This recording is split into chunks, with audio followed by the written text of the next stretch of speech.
In today's video, I'm going to be showing you some of what I feel are my best tips to make any plant look much better. These tips will apply to most variety of plants. I'm going to be using this Lowe's clearance section Stromanth Triostar as an example for these tips so that you can see it will work on even plants that look like they're on their last limb. When properly cared for, the Stromanth Triostar is absolutely beautiful. The leaves look like they glow from the center with this faint light green grayish color that fades to a dark green, and then of course is super contrasted with the light and dark pink shades. The undersides of the leaves are also a very hot pink, so it's just beautiful. Stands out very much from a lot of other varieties of plants, of course, with the pink.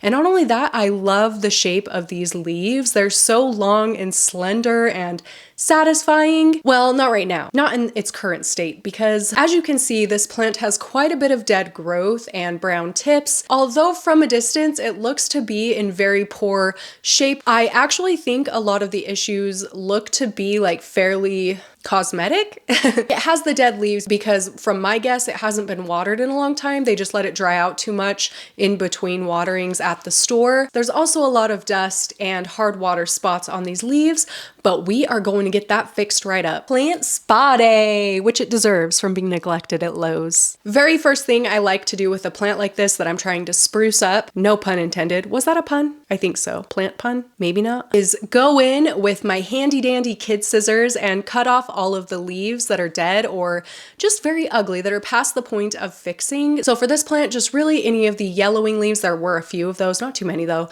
And then the crunchy, crispy, dead leaves. Cut them as close to the soil as I can. This will just give me a little bit of a better idea for how the plant is situated in its nursery pot. I was hoping to not have to repot, but there was a moment I realized I was going to have to.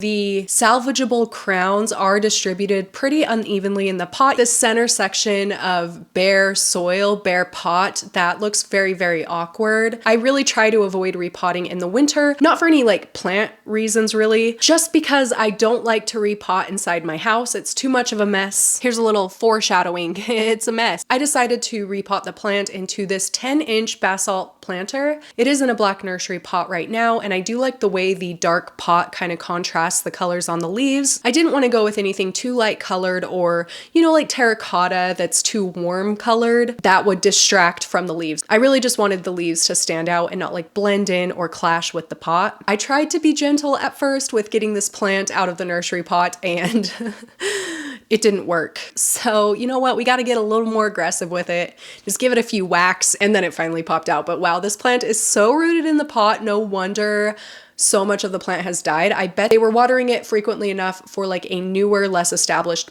plant. I'm just gonna go in crown by crown and really dig down into the soil as far as I can to break off the individual crowns. Be very careful when you're doing this because I accidentally pulled a piece too shallowly. There weren't any nodes or anything where roots are going to come out of. This piece will not root because there's no node or anything or roots that will continue to grow.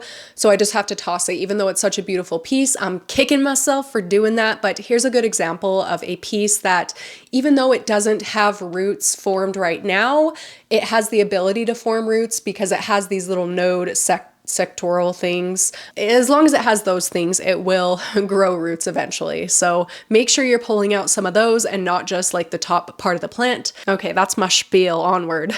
Since this pot has such a big drainage hole, I'm going to add a little clump of long fiber sphagnum moss to help stop soil from falling out of such a big hole. It would be such a mess if I didn't try to cover this a little bit somehow. All of the products I use for my soil mix will be linked in the description. You can check that out if you're interested in what I'm using. I'm just going to fill it up and then situate individual crowns back into the pot. With a plant like this that doesn't like get long, it just gets more full as it grows. I'm going to try and situate it so that there is a clear front of the plant and a clear back of the plant. The larger, bigger leaves toward the back of the pot, and then the smaller ones, more full ones, toward the front of the pot. As it grows in, this is going to help it grow in looking more full all the way around. So that's just what I like to do for a plant like this. This plant already looks so different, like you wouldn't be able to tell it's the exact same plant. We're gonna take it a step further. I'm going to go ahead and wipe down each of the leaves, top and bottom, with a damp dish rag, just a quick wipe. We're just trying to get off most of the dust so that our next wipe is actually reaching the plant leaves and not just that top layer of dust. For the second wipe, I just dipped a dry dish rag into my cleaning mix, which is about a tablespoon neem oil, a tablespoon dish soap, and then just like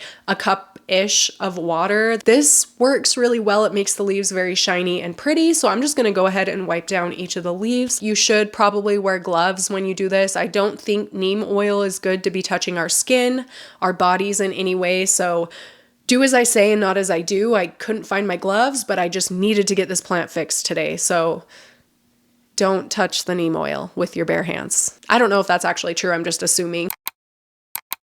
This truly is the most satisfying part of the entire process to me because there's a clear, it looks so dirty and crusty before you wipe it, and then it's shiny and crisp. I don't know, it's just so satisfying. So wipe down each of the leaves, do one crown before you move on to the next crown, and then you'll be able to tell once you've cleaned all the leaves. I don't know if cleaning leaves feels confusing to other people, but I like forget where I started and what I've already cleaned. So this is a little bit easier way to keep track in my opinion. Once these leaves are all wiped down, I'm gonna go back in with my handy dandy kid scissors and deal with these brown tips. Here's how I categorize my brown tips.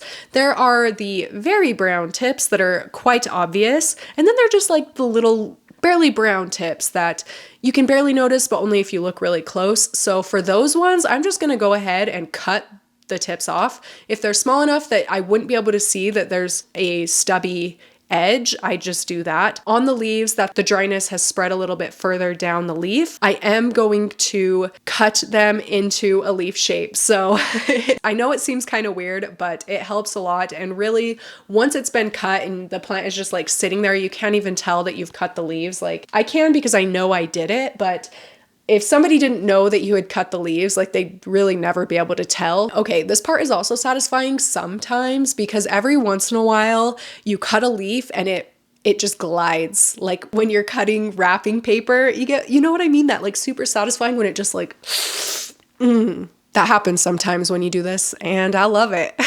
It makes my spine feel aligned.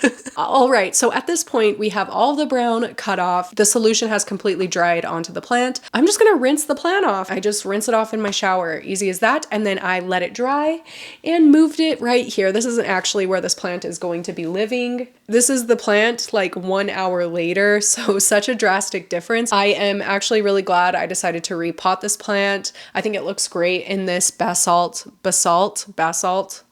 planter. I'm glad I decided to rescue this plant from Lowe's. Not that it really needed rescued, it just needed cosmetic fixes. I hope that this inspires you to check out your big box store or plant nursery, like clearance sections where the plants maybe aren't as beautiful or happy or maybe well taken care of, and to bring them back, make them much happier, and make them into a much better looking, happier, healthy plant. I think we've done that today with this Stromanth Triostar. Let me know if you liked this video.